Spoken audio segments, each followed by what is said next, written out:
Qu'est-ce que c'est? Une Bible? Tu lis la Bible, Ringo? Pas tous les jours. Au large biblique, le podcast qui explore la Bible. Bienvenue sur Au large biblique, le podcast qui explore la Bible. Si les récits de pêche et de pêcheurs sont très peu nombreux dans le Premier Testament, ils sont assez présents dans le Nouveau Testament. L'évangile de Marc fait commencer le ministère de Jésus en évoquant l'appel des premiers disciples invités à devenir des pêcheurs d'hommes.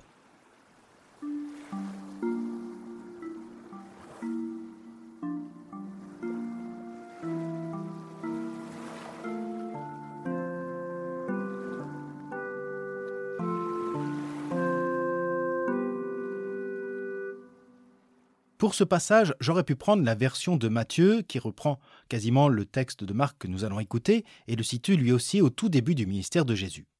L'évangéliste Matthieu s'appuie d'ailleurs largement sur Marc, dont j'ai fait le commentaire plus complet sur ce blog. Je vous ai mis le lien en note.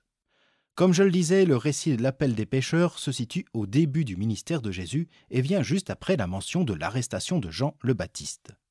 Comme il passait au bord de la mer de Galilée, Jésus vit Simon et André, le frère de Simon, qui jetaient leurs filets dans la mer, car ils étaient pêcheurs. Jésus leur dit : « Venez à ma suite, et je vous ferai devenir des pêcheurs d'hommes. » Aussitôt, laissant les filets, ils le suivirent. Et, s'avançant un peu, Jésus vit Jacques, fils de Zébédée, et Jean, son frère, qui étaient dans la barque à ramander les filets. Aussitôt, Jésus les appela, et laissant leur père Zébédée dans la barque avec les employés, ils partirent derrière lui. La figure de Simon, appelé plus loin Pierre, apparaît pour la première fois ici. Il tient une place importante dans l'évangile de Marc, représentant la figure du disciple et apôtre. À l'appel de Jésus, la réponse positive de ces pêcheurs est si soudaine qu'on en a le souffle coupé par tant de facilité. Jésus les appelle et, quittant leur activité, ils le suivent, sans broncher, sans questionnement. Le récit met en avant la puissance de la parole de Jésus, une parole créatrice, à l'image de Dieu dans le premier récit de la Genèse. Dieu dit « et il en fut ainsi ». Jésus parle et ils le suivent. Des pêcheurs du lac, ils deviennent pêcheurs d'hommes, abandonnant leur travail. Plus loin, les autres frères abandonneront également leur père et ses ouvriers. Travail, famille, entourage, tout est laissé sur place. Ça paraît facile, trop peut-être même. Et que signifie cette étrange expression « pêcheur d'hommes » ?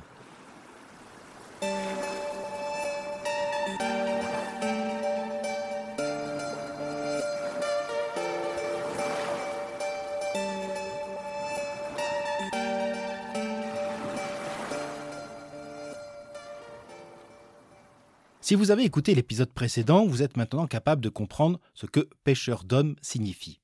Vous vous souvenez du livre du prophète Jérémie qui annonçait le retour des exilés en Israël à l'occasion d'une pêche eschatologique aux accents de jugement. « Car je les ferai revenir sur leur sol, celui que j'ai donné à leur père, et voici que j'envoie en grand nombre, oracle du Seigneur, des pêcheurs qui les pêcheront. » Eh bien voilà, ces pêcheurs qui attendent au bord du lac de Galilée, le règne de Dieu s'approche, annonçait Jésus, eh bien maintenant, il s'approche de ces hommes.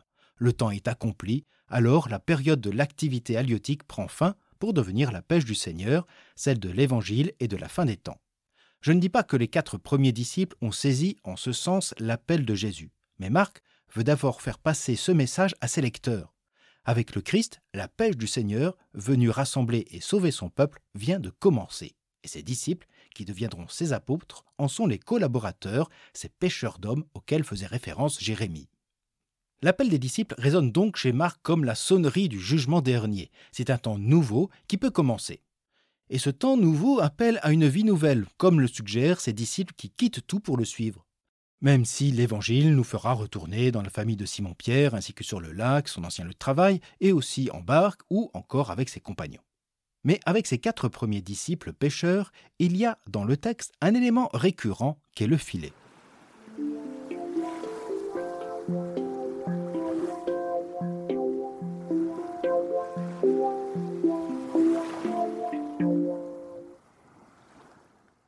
En relisant ces versets, je me suis demandé, chose stupide sans doute, mais pourquoi Marc insiste tant sur ces filets à jeter, à nettoyer, à ramander ? André et Simon abandonnent leurs filets, que nous retrouvons peu après à proximité dans les mains des 2 autres frères, Jacques et Jean, comme s'ils avaient récupéré l'outil abandonné par les précédents. Une même histoire se répète, comme un doublon. 2 frères, un appel, l'abandon des filets, une réponse positive, et toujours ce filet. Ce filet, pourquoi le mentionner encore ? Je fais appel à votre mémoire. L'épisode précédent nous a fait entendre l'espérance du prophète Ézéchiel qui attendait le retour de Dieu et de son peuple en Israël dans une pêche abondante. Alors des pêcheurs se tiendront sur la rive depuis En-Gedi jusqu'à En-Eglaïm. On y fera sécher les filets. Les espèces de poissons seront aussi nombreuses que celles de la Méditerranée. Eh bien, les voilà, ces pêcheurs et ces filets, même si nous ne sommes pas à En-Gedi, mais à Capharnaüm. Les filets rappellent au lecteur ce passage d'Ézéchiel pour exprimer cette présence bienfaisante de Dieu au milieu de son peuple, une présence qui a déjà commencé à porter du fruit. L'évangile de Marc se poursuit avec une série de guérisons nombreuses et multiples. Cependant, si les filets sont présents pour signifier ces temps nouveaux et attendus, pourquoi alors les abandonner ? Lors de l'épisode de l'appel d'André et de Simon, Marc utilise le verbe « jeter le filet » amphibalo en grec, qu'on ne trouve que chez le prophète Habacuc qui disait alors « Le Seigneur jettera-t-il son filet pour encore assassiner des nations sans trêve ni pitié ?» Pour le prophète du VIe siècle avant notre ère, la pêche du Seigneur dont il est question fait référence au jugement divin attendu. Tu fais désormais les hommes à l'image des poissons de la mer, de ceux qui grouillent sans maître. L'appel à devenir pêcheur d'hommes constitue une participation à la justice divine dont la colère s'abattrait sur les mécréants qu'évoquait aussi Jérémie. Pour Habacuc, la pêche symbolise le jugement et le châtiment divin en réponse aux oppressions subies. De même, dans la tradition biblique, le filet, c'est l'outil du piège, celui qu'on lance sur ses ennemis. Or ici, à l'appel de Jésus, en laissant ses filets, les premiers disciples, à la suite du Christ, abandonnent toute logique de vengeance, de violence et de mal. Pêcheurs d'hommes, certes, mais sans filet. Le jugement de Dieu est en marche. Son Messie s'avance en tête d'une petite escouade de marins va-nu-pieds, sans armes, pour annoncer l'Évangile. Les pêcheurs sont présents, reste à espérer que la pêche soit bonne. Et ce sera l'évangéliste Luc qui nous le dira dans une autre version de l'appel des disciples. C'est ce que nous entendrons lors de notre prochain épisode. Et pour ne pas manquer ce rendez-vous, je vous invite à me suivre sur les réseaux sociaux, en note de cet épisode, ou encore à vous abonner à la newsletter gratuite. D'ici là, je vous souhaite une bonne journée, une agréable soirée, et je vous dis à bientôt sur Au Large Biblique.